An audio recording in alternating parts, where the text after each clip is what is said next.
Credit card debt has reached $1.2 trillion. Yes, I said $1.2 trillion with a T. And the debt is just getting worse and worse. Let's dive into it.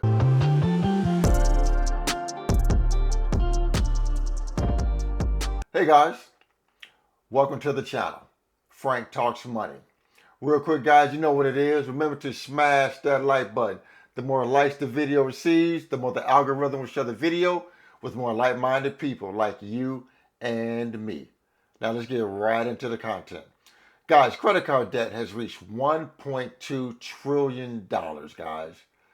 Individuals, right now in 2025, with the cost of living being high, food, goods and services being high, every service we use, we have seen prices being increased. A lot of Americans are using their credit card debts. A lot of Americans are using their credit cards to help pay for their life because they just can't afford life and they need that lifeline of credit cards. But guys, that's a bad deal.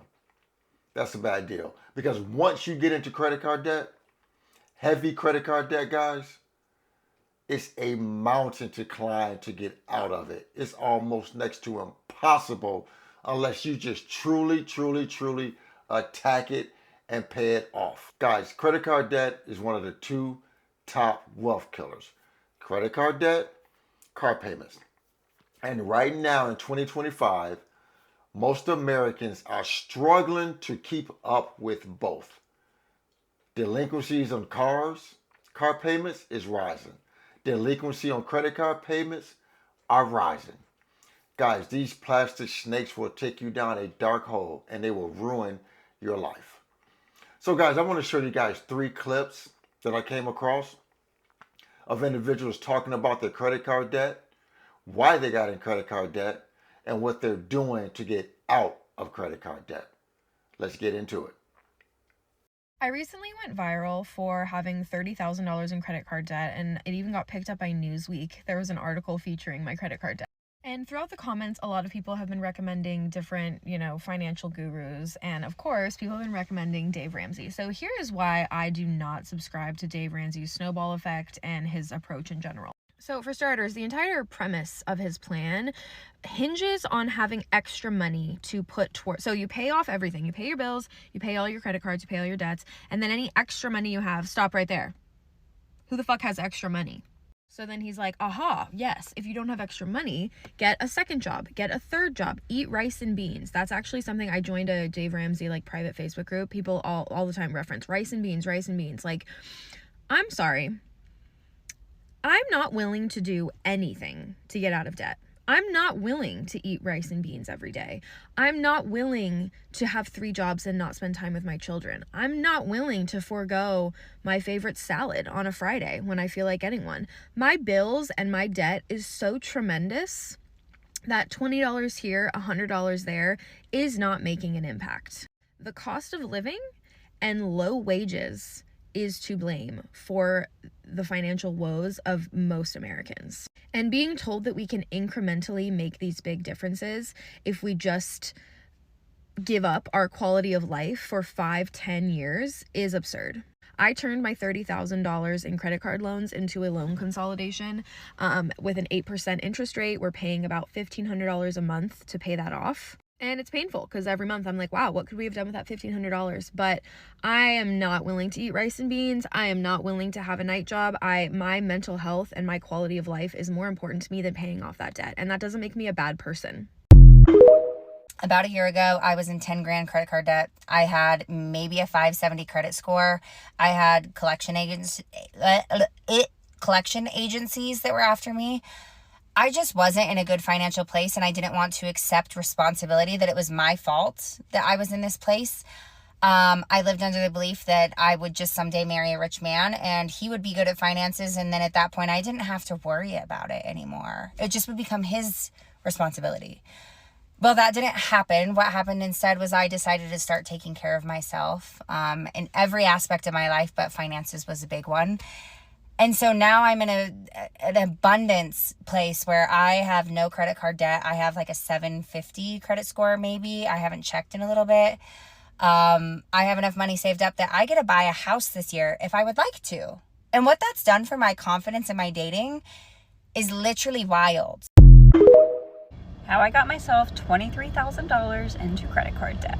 I started dating a guy when I was around 12 or 13, and I dated him throughout middle school, high school, and into my early 20s. I'm not going to get into the super juicy details of this relationship, but just know that it was mentally, physically, emotionally abusive. And I am so, so grateful to be out of that relationship now. But I did make some bad financial decisions whenever I broke that relationship off 3 years ago. When I was in that relationship, I was controlled a lot, and I wasn't able to hang out with my friends. I wasn't able to travel. I wasn't really able to do anything, and that kind of led into my spending problem whenever I left that relationship. So I broke it off. I started doing solo trips out the wazoo. I was doing solo trip after solo trip, and guess what? I didn't have any money. I was working as a teller in a bank. I still work in a bank, but I've since moved up positions. But I was working as a teller, so I wasn't making much. And so in turn, I was putting it all on my credit cards because I wanted to have these experiences that I felt like I had lost out on. Does that make sense? I pretty much did the same thing over and over and over and over again. I went on so many trips. I fell in love with national parks and hiking. And eventually I found myself $23,000 into credit card debt. And now I'm on a mission to pay that off as quickly as I possibly can. I know what it feels like to feel like you're drowning in your credit card debt, your minimum payments, and a lot of the times if you have high credit card debt like I do, the interest rates are just eating up any monthly payments that you make. It sucks that I put myself in that situation, and if you're in that situation, all you can do is get yourself out. And if you only have one stream of income, like your full-time job, I highly recommend getting a second stream of income, which is what I did. The digital marketing is what I did for my second stream of income, and I am so happy I did. So guys, hopefully you learned something from those three individuals. Guys, credit card debt is just not the way to go. Just not the way to go. And if we're using credit cards to supplement our lifestyle, we got to stop doing that. You know, guys, sometimes we have to make uncomfortable decisions sometimes. You know, if you got to take on a second job to pay down your credit card debt, you got to do what you got to do. If you got to go out and drive Lyft, Uber, I don't know. You got to do what you got to do. But one thing you cannot do is just sit and do nothing and keep going into more and more and more debt. That is not going to solve the problem if you don't make a change, guys. It's not going to solve the problem. Me personally, when I went on my debt-free journey with my ex-wife, we used the Dave Ramsey snowball plan to get out of credit card debt, to get out of debt, period. And we definitely did it with the credit cards. And we started with the credit card with the least amount of debt and just worked our way down. Just worked our way down. The next highest balance to the next highest balance to the next highest balance. So once we started paying them off, we was feeling good about ourselves. We was able to see some wins, you know, that kept us motivated. But guys, the worst thing you can do is just sit and do nothing and keep letting the credit card payments rise. Because guys, if you got a $5,000 balance and you're only making the minimum payment on that $5,000 balance, it would take you over 20 years to pay off that $5,000 balance, and you will pay in total over $15,000. Just free money to the bank. Well, $10,000 would be free money to the bank. Do you guys just want to give the bank money, free money, by carrying credit card debt? You just want to give the bank free money? We got to stop doing that. Stop paying all this interest on credit card debt.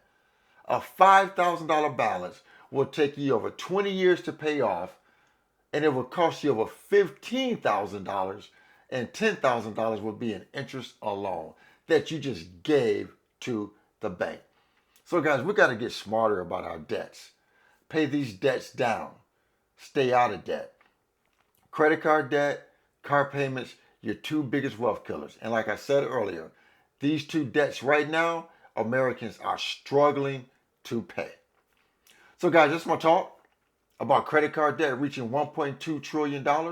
Please remember to like the video, share the video, and most important, please consider subscribing to my YouTube channel, Frank Talks Money. And with that, guys, always remember, financial decisions you make today will impact your financial life tomorrow. Thanks for tuning in. Frank Talks Money. I am out here.